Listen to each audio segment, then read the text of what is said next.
Bismillah ar-Rahman ar-Rahim. Assalamu alaikum wa rahmatullahi wa barakatuh. Good evening, ladies and gentlemen, and welcome to the third webinar of the Society of Petroleum Engineers webinar series, Navigating the New Reality. My name is Faye Mutlaq, and I'm a team lead in SPE-KSA's technical programs team, and I'm honored to be your host this evening. Our session today is entitled Jobs of the Future by the VP of People at STC Group, Mr. Ahmad AlGhamdi. We all know that technical disruptions have been changing the landscape of work for many years now. However, a lot of organizations have been delaying their digital transformations in their belief that it will be in the distant future. However, today, with the pandemic of COVID-19, it has become more critical now to have a strong infrastructure to ensure that we have a more strengthened basis to continue our operations and ensure business continuity. So the questions we pose here today: what are the implications of COVID-19? How is it going to change the world of work? How are the jobs going to be different? And how are we going to interact in a world after COVID-19? And what should organizations focus on as well? But before we start, I would like to introduce Mr. Abdulaziz Sfayan, Chairman of the SPE-KSA Executive Board, for his remarks. Assalamu alaikum wa rahmatullahi wa barakatuh, and good evening, ladies and gentlemen.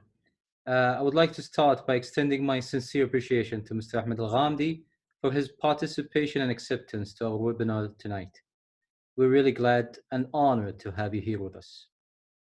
I would like also to show my deepest appreciation to Nasser Abul Khail, the technical programs chairperson, and his entire team for the immense efforts that they are putting together these days to continue SPE-KSA mission of delivering unique, technical, and professional content for our members and non-members as well in the current circumstances.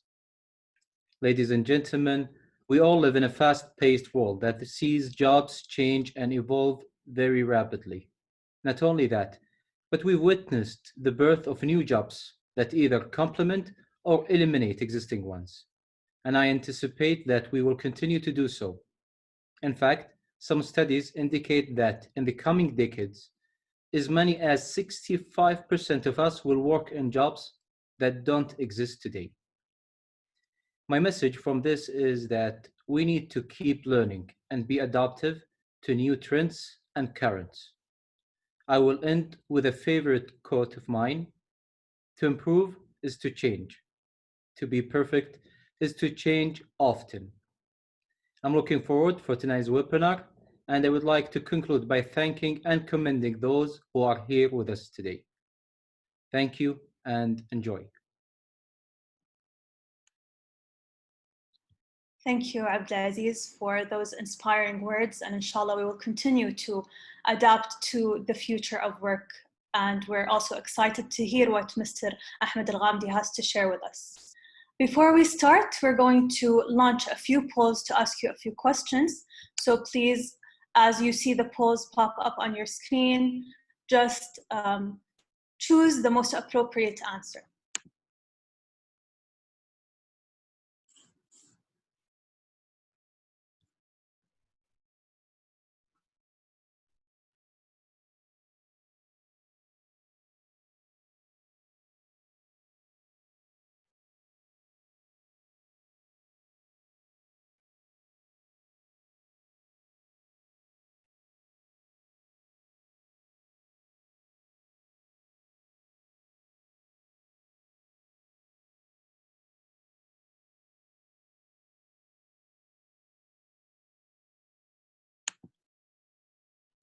We're excited to see that we have many individuals with us today who are not part of the Society of Petroleum Engineers community, and we hope we can motivate you to become a part of one of the largest sections of the Society of Petroleum Engineers around the world.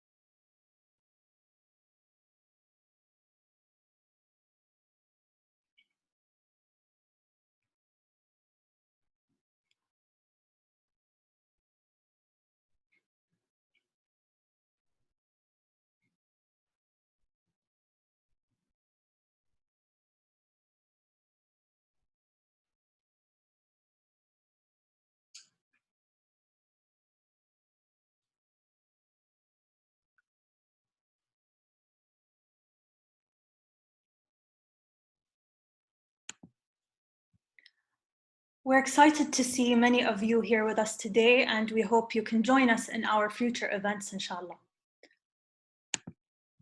Without further ado, ladies and gentlemen, I'm honored to introduce our speaker today. Mr. Ahmad AlGhamdi has more than 16 years experience in the human resources and business management sector in general.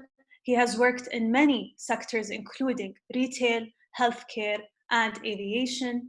And currently he holds the position of People VP at STC Group, the leading telecommunications company in the Middle East. And prior to that, he worked at Mercer Consulting on many projects of leading companies in the region. Mr. Ahmad AlGhamdi is very passionate about the new way of managing human capital, including the future of work, digital transformation, and others. Without further ado, Mr. Ahmad AlGhamdi, the floor is all yours. بسم الله الرحمن الرحيم والصلاة والسلام على نبينا محمد وعلى آله وصحبه أجمعين. كل عام وأنتم بخير وعشر مبارك على الجميع. Thank you so much, Ms. Faye. Thank you, Mr. Abdulaziz, for hosting me today. And thank you, Mr. Nasser, for providing all the technical support to make this happen. If you allow me all, I'll just start immediately by sharing a screen of my presentation today. There you go.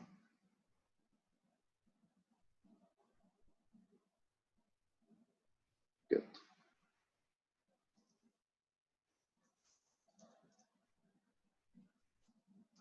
Okay.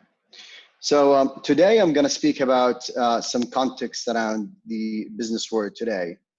And I'm going to jump into the heart of our discussion or subject, which is the future of work. Something that I'm so passionate about, and I like always to research this type of subject. And of course, I'm gonna talk about the current situation about work after COVID-19, which is, I think, an interesting subject for everyone.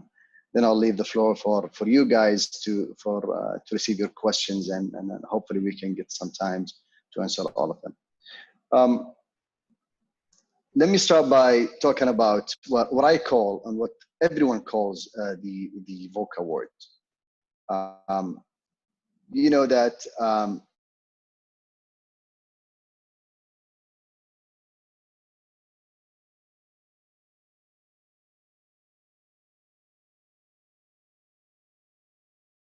before talking about the future and business needs, and now we live in a connected society, I would say, where change is very fast and rapid, constant, and also unpredictable.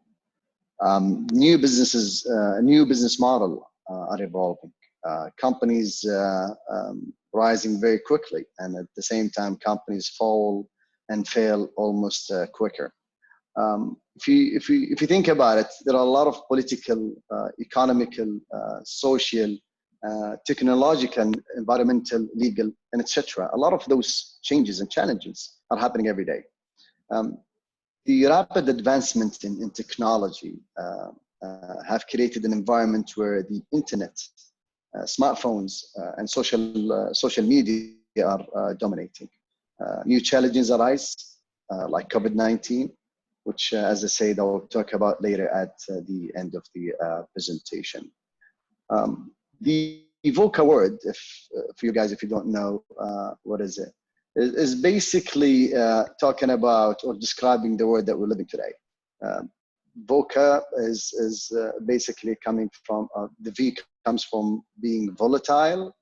Change is so rapid, as you all see, and unpredictable at the same time. It's unpredictable in its nature, and and also in its extent. U comes from uncertain. The present is unclear, and I might say that the future is also uncertain. It's also complex. Many different interconnected factors, they come into the play with the potential to cause chaos and also confusion, and also ambiguous. There is a lack of clarity and awareness about many situations. But what organization needs to do at this time of VUCA is very important. This is what I'm highlighting here as organization need to have a clear vision, an adaptive culture, a clear understanding about business situations, and most importantly, just like what happened with COVID-19, agile and mobile workforce. I'm going to share a lot of statistics today, and I think we must be looking at numbers to ensure that what's happening around the world. So Forbes here, with the survey that they've done, they concluded that 70% of companies, they either have a digital transformation strategy or they're working on it. 40% of technology in 2019, spending in technology in 2019, went for digital transformation, not for the usual traditional technology spending. 60% of companies that have already a digital transformation strategy undergoing, they have created new business model. And you can see that one of the greatest changes that is happening around us is digital transformation. But there is a big difference between digitalization, digitalization, and also digital transformation. There is a poll here that I would like to see and hear from you guys. What do you think about the differences between digitization and digital transformation?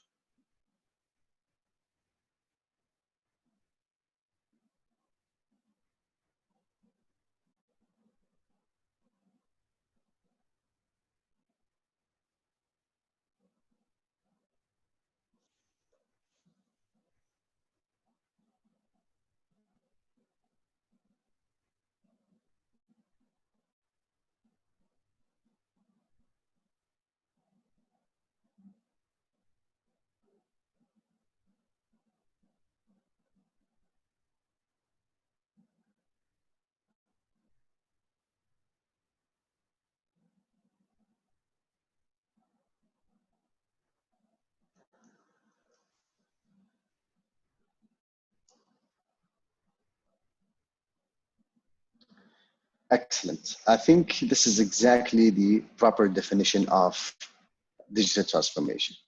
Digital transformation is not basically putting a process in automation. This is not exactly what we mean by digital transformation. It's not putting everything into an app or a platform.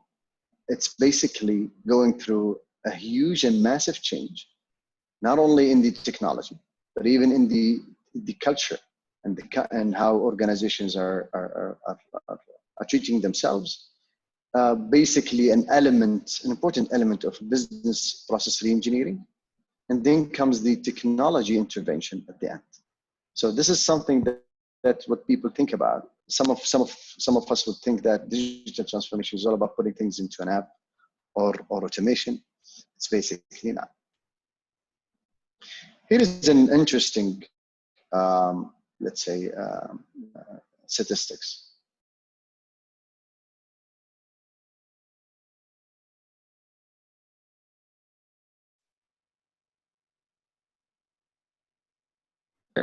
The lines here, you see like 70% of people globally are working remotely for at least 1 day a week. 53%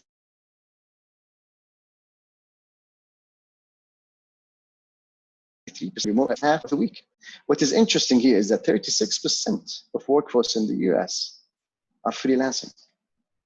So that tells us a lot about where the workforce and the workplace is changing to. There are a lot of changing that are happening around the world. And also what's interesting here is that you see that 56% of the CEOs say that digital transformation positively impacts profitability, the bottom line of their existence.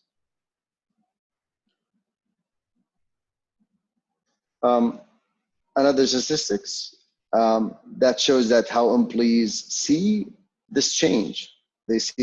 Some of them, they see it positive, some they see it negative. The question that is always asked, will technology replace humans or not? Will it generate jobs and opportunities, or it will eliminate jobs? The shape and style of business is definitely going to change, but this is how people see there are 53% of workers, they still believe that it will change their life. But positively, the 60%, 61% of a large, let's say, segment that being surveyed, that they think that this change is going to be positive. 50% of the same segment, they believe that the automation and transformation digitally will present more opportunities than risk. And also 34% of adults without education or training beyond secondary school say they are not learning any new digital skills, compared with 70% of graduates. So that tells us something, that there is a huge need of upskilling and reskilling. So what does it mean for employees? And this is an important, let's say, slide, and I would like to pause here and think about what does it mean for employees. There are a lot of things that are happening about their career, their environment, and their development. Let me pick one of those changes. If you look at diversified career, the new changes that are happening around the world, they're pushing employees not to be focused in one area of expertise. I'll give a small example. Previously, there used to be, let me talk about engineering, and specifically technology engineering. We all know that there are network engineers and there are software engineers. And nowadays, there is an emerging technology between both of them. So a network engineer cannot advance in their career without a good and strong background in technology and software, and vice versa. So that means there is a push for diversified career. Human resources is not about studying workforce planning, competency framework, or how to pay payroll. It's all about understanding business. It's all about understanding financial statements, profit and loss analysis, and etc. So diversified career becomes more and more a need for employees to advance and live in the current situation. I'll pick another example for the environment. We as human resources have created what we call an organization structure a long time ago. I think that was a way to ensure that there is a communication or a platform of communication in the organization from the top to the bottom. But I think that a WhatsApp group right nowadays is becoming an organization structure killer. So I could create an a WhatsApp group for the whole people in the people sector in STC, for an example. There are almost 600 people, and I can speak to any one of them, start getting updates, looking at project status, and etc. In normal days, I would need to go through the whole value chain, and I just go from one level to another until I reach that level of information. So that's what is happening nowadays. We mentioned that prior to this slide, that continuous learning becomes a need. But what is good now is that it's available to everyone. I remember the days where I used to research in libraries, where I just search for hours and hours for only one paragraph that I can just barely find in one of the references. Nowadays, it's just only a click away in any of the research and search engines. So these are big changes that happened rapidly in the last, let's say, 10 to 15 years. Accordingly, employees must be updated, and they must be working on themselves to make sure that they are, walking the changes and not to be left behind in this rapid changes. Now let's move to the heart of this, meeting, which is to talk more about the future of work. The future of work is something that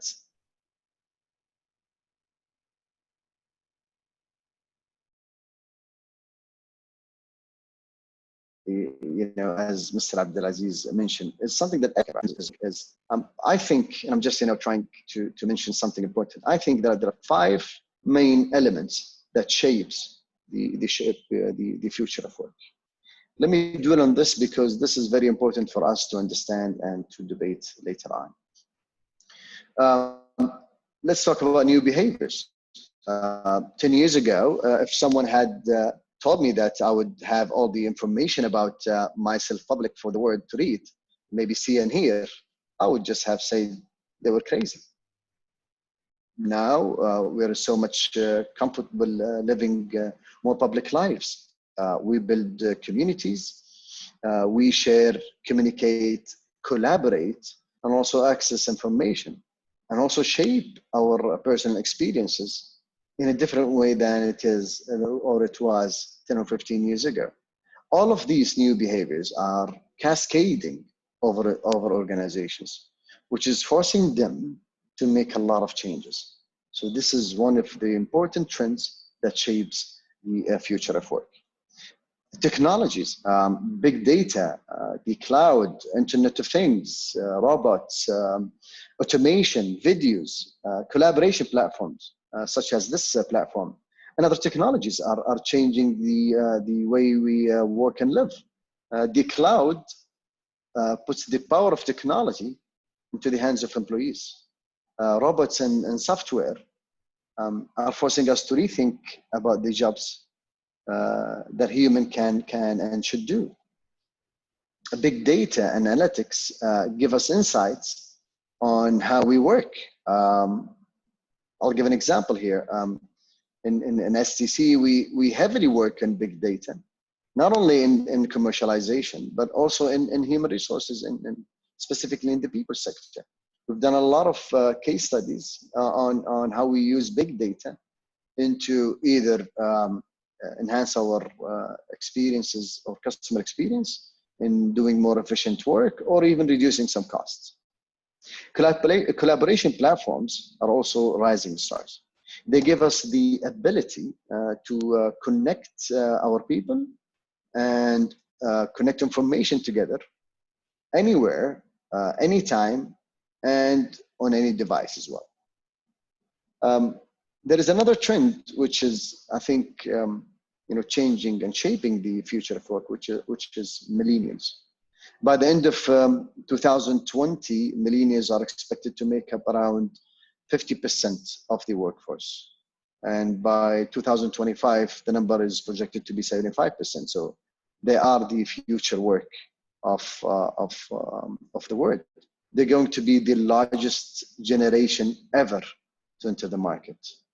And this is a generation of employees with what we call a lot of, or we call them technological fluent, or with a lot of technological fluency. So this is itself a shaping, let's say, a trend on the future of work. Mobility. Today, your location is not important when it comes to being able to do your job. As long as you have a smartphone or a laptop and can connect to the internet, you can access people and information as if you were working in an office. We're connected anywhere and everywhere we go, whether it is 35,000 feet in the air, or in an office with a coffee shop, or at home. So that's a big difference that is going to shape the future of work in the future. Lastly, globalization. Boundaries do not exist, basically. The world is becoming just like one big city, I would say. The language that you speak, the currency that you transact, and your physical location probably does not matter anymore. You can work in Saudi Arabia, and maybe your clients are in Australia. So that's a big change and shift in the way that we look at the future of work. There is an interesting research done by Pricewaterhouse. This is a recent one, and I liked it very much, which they divided the world in 2030 from work perspective into 4 main segments. They gave them colors: the yellow, red, green, and blue. Let me just explain them quickly. Basically, the red word is where there are new products business model develops very quickly, far more quickly than regulators can control. Specialization is highly prized in the red word. Performance is a differentiator. Performance is all about the end result rather than the process. So the old performance management, let's say measurement, they would be old-fashioned and very rare. So that's the red word in summary. The blue word is more about companies who see their size and influence as the best way to protect their profit margin and against competition. That we see this in industries where there are very few companies that competing within a geography.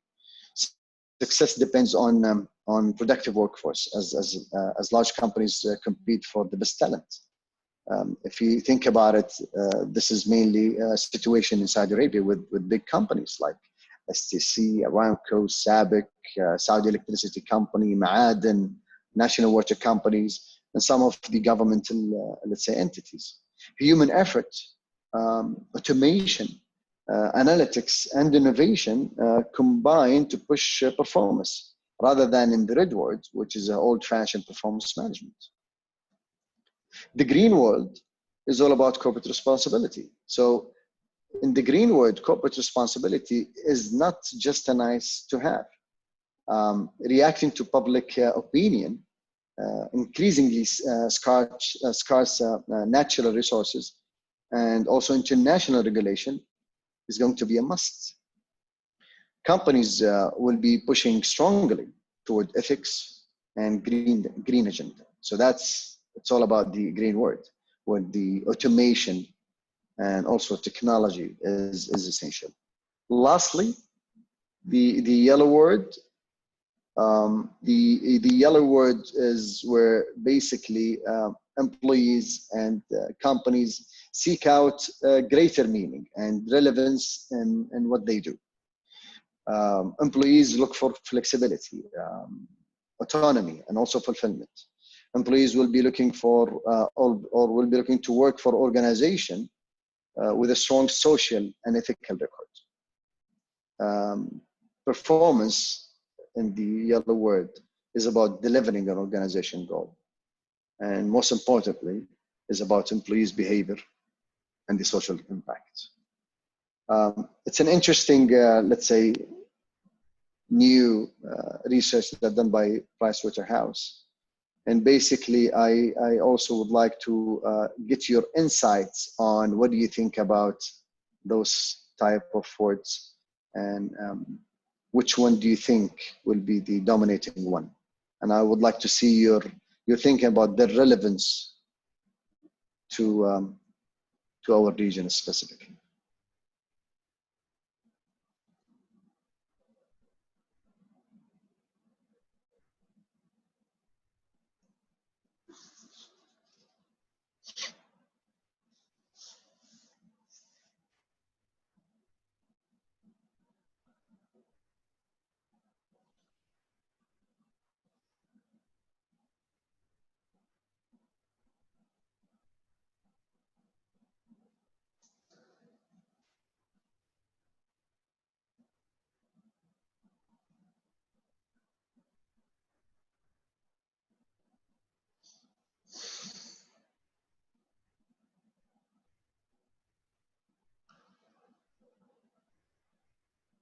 Interesting. Well, I basically think that they're going to be living many words at the same place, but I would agree that mostly the red word and the green word will be dominating around this area and around this geography. Thank you so much. That's very insightful. This is the first time that I use this or I show this type of research, and I hope it benefits you all. Let's move to the let's move to another, let's say, research studies. This is a survey by Pricewaterhouse that was done to around more than 10,000 employees or members around the world. The findings are that 73% of them think that technology can never replace human. 37%, they're worried about the automation. 60% they think that few people will have stable long-term employment in the future. And 74% they believe it's their own responsibility to update their skill. So you can see that there's a lot of anxiety about how digital transformation and technology change will affect the world. And if you can look at, I could just assume that most of those people who were surveyed were not millennials. If you just submit the same survey to millennials, you would see different numbers. So that's a consideration that we need to put all, that our workforce is a combination of many, let's say, segments and layers of workforce. They're not only millennials, they're not only generation X, Y, and Z. They're also baby boomers, and there are people who we need to take care of and make sure that we take them forward as we move into the digital transformation. I would like to highlight an important aspect globally that is, changing the way that we look at the workforce in the future: the gig economy. The gig economy is not a new phenomenon. Freelancers, consultants, temp employees have been around for a while, I would say. But the reason why the gig economy has grown in the past years is that technology has lowered barriers, as we just spoke about. Those barriers, those low barriers to entry, made gig become easily accessible to a large number of people. Statistics showed that there are almost 57 million people, I just shared that with you, freelancers in the US. And it is estimated, I think in 2027, that this number will be jumping into 85 or 86 million people. 36% of US workers participate in the gig economy through either primary or secondary job. An example of the latest announcement of Ministry of Human Resources about freelancing and flexible working is a positive move into making our society and economy here in Saudi Arabia to be more gig. An example of gig platforms and apps is like Airbnb, Upwork, Freelancer, the YouTube, and others. Those applications represent how society and an economy is moving to become more of a gig economy, which is a phenomenon itself that we need to also study, because that will have an impact on the way that we segment our workforce in the future. This is an insight coming from Mercer around what are the executives' views on the gig economy, and what are the top socioeconomic forces, what are the top workforce concerns. I don't want to just go through them all, but maybe what you can see here that the main aspects is that talent is a big word. Maybe a rising topic here, which is health and well-being. And specifically through COVID-19, this becomes a rising, let's say, star or a hot topic discussion. Diversity and inclusion becoming more essential. And you can notice that there's a shift from process to experience, and especially digital experience. And that is something that we should be relating ourselves as human resources officials, that we should be moving from process to and help, let's say, serve employees into how we enhance the experience, digital experience of employees inside the organization. And again, as we spoke before about the implications on employees, I'm here talking about the implications to HR professionals, which is something that we need to discuss and make sure that we cover it very well. Examples, I'll give examples on this, because I think I should be highlighting what we've done, for example, in STC around this. We provide, for an example, all enabling tools and technologies for employees. We're making sure that the digital disruption around our employees is minimal. So laptops, mobile login, wireless coverage, video conferencing, also digital payments. One of the companies that we have, which is our commercial and retail arm, pays their sales incentive through STC Pay, for an example. So that makes it very relevant to our business. We have self-driving buses in our campus. We have more than, or we, let's say, provide around 45 to 50,000 hours of digital learning to the whole organization. So that's what we can enhance internally to make sure that we ride the race of the digital disruption. We introduce mobility between companies and between sectors within the group, between subsidiaries, whether in Saudi Arabia or outside. The communication is going through all channels, and we ensure that change management is in every heart of any communication that we do. We use, as I mentioned before, data-driven decision using advanced analytics. So we make sure that we have our advanced analytics used throughout the life of the employee journey within the company. We use human-centric design, like design thinking and agility and delivery and flexibility, and also we provide flexibility in policies. So when we do a redesign in any policy, we have a team that is certified in design thinking, and they go through the whole process of design thinking to ensure that the change of the policy is reimagined and make sure that we provide the best changes to the employees. We shift from having a best practice to what we call the best fit. We move from being a one-size-fits-all to more flexible options. We move from general process to a personalized experience rather than having one process that fits everyone. The next section is basically what are the jobs of tomorrow that's been highlighted by researchers. And this is the most famous research. And I encourage everyone to go and search for this document and read it more, let's say, carefully. The research coming from the World Economic Forum is one of the researches that it is widely used.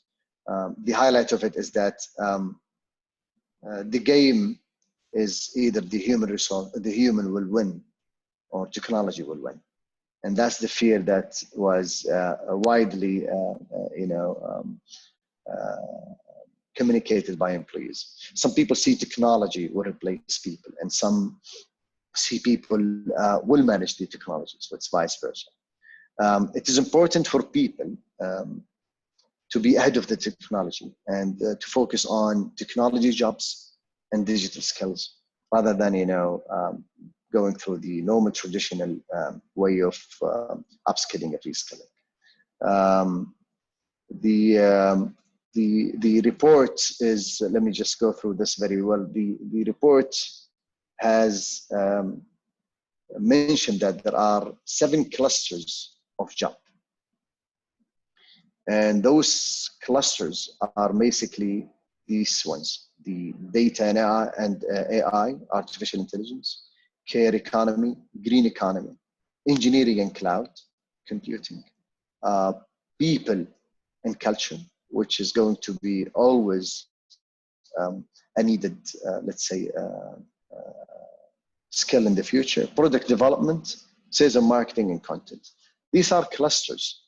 They have beneath them many skills and competencies, but these are the main top ones that have been highlighted by the World Economic Forum. Digital and technology-oriented jobs are famously, widely, let's say, experienced. Green economy related job, you could see that there is something around environment, clean, renewable energy, and etc. Well-being, and I think care-related jobs will be rising ones in the coming, inshallah, future. These are some of the examples. I'm not going to go and talk to them all, but I have some favorite ones I would like to mention them to you. You see here an agile coach. That's something that is, or according to the World Economic Forum, is going to appear before 2030. You see there is a growth hacker. You see things like athletic trainers, full stack engineer. This is something that technology people would understand. Python developers, more into talent acquisition specialists. There are a lot of positions that will evolve in human resources, like information technology recruiter, a move into the business partner, which is something that is widely used in the world of big corporation. So these are some of the jobs of the future.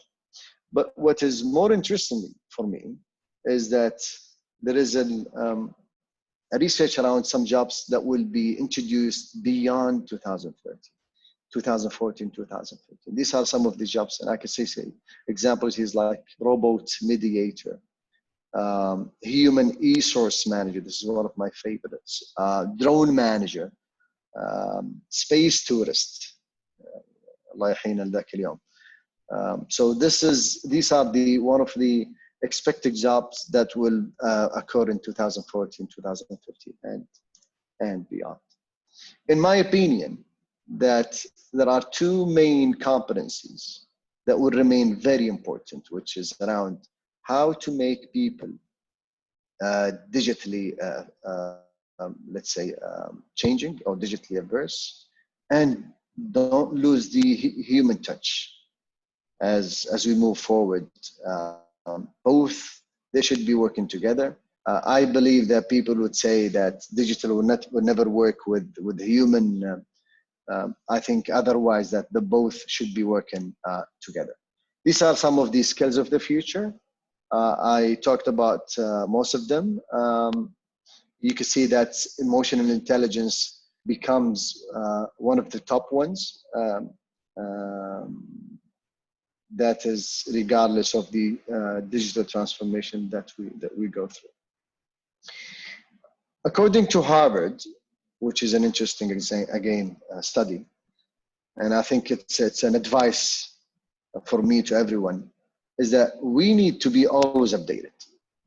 We need to read about the future and follow news, updates, trends, broaden our knowledge and horizon. We need to read more about market changes, industries, new technologies. Mostly we need to assess ourselves and understand what is the demand in the future. Try to bridge the skill gap and develop ourselves quickly in order to be ready at any time for any change. I think we should be always open for reskilling and upskilling. That is through continuous learning and development. We should not be waiting for anyone to develop us. The world is open, and I think the resources of changes and resources of development is available everywhere. This is the last topic that I'm going to talk about, and I'm going to go very fast, just conscious of the time. In COVID-19, where we came to see and experience ourselves. And first of all, I hope that all of you are safe and staying at home and taking the all necessary precautions. May Allah, inshallah, protect us all. COVID-19 is an example of what we discussed before. A clear example of the VUCA word. Something happened in a very short period of time and changed the whole world completely. I'm not going to discuss it from a physical or a medical side. I will just focus on the impact on business in a very brief way. But I think that what we need to do is what we always need to put in mind is that we need to put ourselves first, people first. The well-being of people is number one. And when I say well-being, that I don't only think about or mean physical, but I mean physical, mental, social, emotional, and also financial.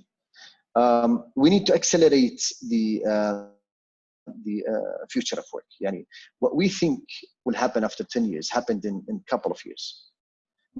What we think takes years to implement just took almost a few weeks. Yani, the future in a small, in a very short sentence, the future is very, very near. We need to make sure that we adopt remote working. That would be a must for the future. Digital transformation is also a must. Technology is a tool. We have it and we need to use it properly. These are some of the attributes that I think that any organization should adopt. This is, I think it's a recipe for any organization to thrive, not to survive in any disruption. I would say that future orientation is something that we need to always put in mind. The resilience and speed of response is important, both from people and infrastructure perspective.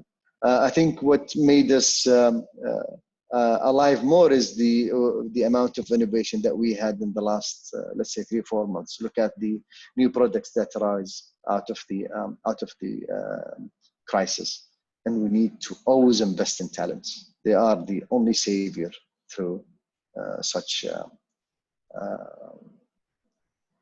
crisis. This is the last slide, and it's a message to my fellow leaders all around the world in every industry. Change is already happening and accelerating. The future is very near, not far, and I think we're living the future. The change will affect every level of the business and people as well. We need to have a deep understanding and also keen insight into the changing technologies landscape. And people are technology and technology are integrated and interconnected. They don't work apart. So we need to make sure that we have them live together. HR and IT, they must work hand in hand more than any time before. The jobs can be created, eliminated, modified, even functions and companies can be vanished. So focus on people and talents. Those are the competitive advantage that will keep the company alive. And lastly, we need to invest in them. Not only hire them, but we need to invest in them, make them ready for reskilling, upskilling, and any future redeployments. With this, I conclude my presentation, and thank you so much for listening. And I apologize for, taking much more time than it should be. And I'll leave the floor for the Q&A. Thank you, Mr. Ahmed, for an insightful and thought-provoking talk. And we can see it from the amount of questions we have coming in. But unfortunately, we don't have a lot of time. So we'll ask you a question from Wa'il. He asks, what are the sort of jobs that will be the last or the ones that are going to be hard to be replaced by the digital transformation? Okay, that's a good question. I think the jobs that are going to be very hard to replace, the ones that needs human interactions. I can't imagine that a shrink or a psychic will be replaced. So these are the type of jobs that would require always a human. In the corporation, like for example, STC, I can't imagine that I will always not be having a recruiter. At any time, I would need a recruiter who would do a competency-based interview for me. So I would say the bottom line and framework is the jobs that are needed to do human resource, sort of human decisions, rather than analytics-based decisions. Those are positions or those jobs are going to be the last to be replaced. Yeah. And I think that's one of the most important skills for employees to start to develop is their emotional intelligence and connecting with people. That's why it's the first. That's why it's the first. I put it as the first important skill that an employee needs to have. Yeah, we should all develop that skill as soon as we can. Another question we have is from Mohammed. He's asking, with Generation Y increasingly forming a majority of shareholders in global economies, are they considered the leaders of moving corporations into the red or green world? Exactly. We need to understand this. The red and green world is a newly established or a newly constructed theory. It's never been yet tested. But I would say that, and that's a very important, and I like the analogy, Mohammed. I think when you look at who is leading the world from a generation perspective, you could imagine that, yes, I agree with you. And I would tend personally to think that the red world would be dominating more than any other world. Yeah, it's great to think that Generation Y are going to move the economy into a more innovative and creative world as we move forward. We have a question from Abdullah. How much do we need to invest in the future, and how can we measure the return on investment? Yeah, the return on investment, I'll get back to this $1 million question. The return on investment is not the question, my friend Abdullah. I mentioned that it's a game of thrive and survive. Yeah, it's something that we need to do. Nowadays, I know a lot of companies who are moving from hiring for a job to hiring for a talent. So if I know that, for an example, Faye is a talent in human resources, and I don't have a vacancy, but I know that Faye can make a difference. If I can hire her, I will hire her, even if I don't have a position or a vacancy. So we're moving from a job-based to a talent-based. So I'm not looking at the return of investment, but I would look at bringing a talent would add to the organization no matter what. How much we invest in the future? You invest heavily by investing in millennials. They are the future of not only organization, but the future of this country. This country is, alhamdulillah, we're gifted to have one of the highest rate of millennials in the whole world. And we need to invest in that. Not from a social responsibility perspective, but those are the ones who will help us to thrive and survive in the future. And STC, no matter what, for an example, no matter what, we have 300 to 500 fresh grads joining the company, no matter what. Sometimes we don't have vacancies, we hire them because we started this 4 or 5 years ago. And I see that the ones who were hired 4 or 5 years ago, they started to change the way that we look at the business, the way that we look at ourselves, and the way that we look at at our clients. So I would not bother myself with the return on investment because I don't think it's measurable yet. Yeah, I think that's a great mindset to have, is focusing on talent and leveraging their strengths and looking at ways on how can they actually develop and transform the organization. Very well. We have a last question from Ayman. He's asking, an adaptive mindset can help any professional to move around in any new position. Is a key mindset that current leaders and professionals should have? طبعا الادaptive mindset is not only what leaders need, is what organization needs. So when the organization needs to be adaptive, their leaders should be adaptive.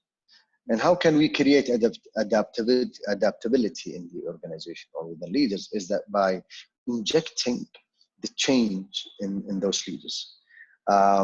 So I have to be, as a leader, for example, in any organization, I have to understand that change is a constant thing. And I don't just, push down any idea. I have an open discussion with everyone in the organization, be it from any generation. Crowdsourcing is an important aspect of a change and adaptability. I'll give an example. In the STC people sector strategy, we just refreshed it 3 or 4 months ago, and we've done it through crowdsourcing. We did not hire a consultancy company. We did not hire anyone. We hired ourselves. So we used around 200 to 300 employees. We crowdsourced ideas. We came up with a whole house of initiatives that was approved by the management and approved by the board of directors.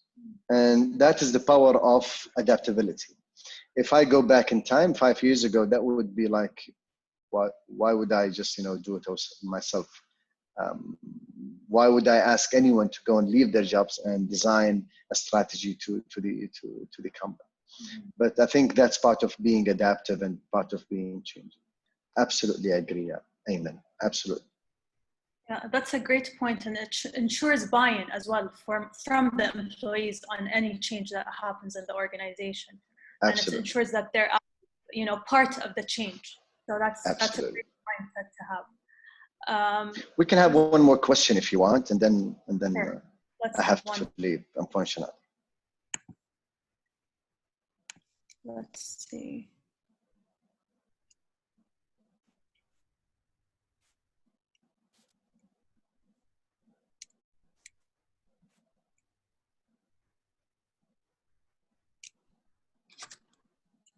So we have a question. What are the expectations in regards to the future of mobility in Saudi Arabia after the pandemic, after COVID-19? I think it's going to be rising a lot. It's not about cost cutting, by the way. It's not about I'll give a very good example. 3 or 4 years ago, we thought that we can move all of our call center agents. We have many of them, around 3,000 to 4,000 employees, to be telecommuting. It wasn't a good and it wasn't a bad experience, but we said, you know what? We don't need them to go and work for telecommuting. Mm-hmm. In COVID-19, we had all of them work from home. Mm-hmm. The service level, dropped a little bit, but it wasn't that much of a big drop. What we have learned is that could be a new job. That could be the fixed job of a call center agent, for example. And instead of having a big building in Riyadh where I hire 3,000 or 4,000 employees, I can have a small office and hire 6,000 employees from all over the country with basically sending them a laptop and handsets. A lower cost for me and better reach of talent. So I think it's going to be more into this type of move. From HR perspective, I see it a big and a huge opportunity for us to tap into a new pool of talent, which is something that we're almost dreaming of every day. So we should be taking this opportunity forward. Yes, agreed. And I think this is a new way for us to tap into and create jobs that weren't there. So exactly. It's a good opportunity for job creation, extending our pool of talent as well. So thank you, Mr. Ahmed, for your talk. It was thought-provoking, it was insightful, and it was inspiring as well for us to see the future and work towards it. So thank you again for your time. We were honored to have you with us today. Well, I'd like to extend my thanks to you and the whole society. I'm very privileged to be amongst you guys, and hopefully, inshallah, we'll meet you soon. Inshallah. Thank you very much. Good night. Thank you. Salam alaikum.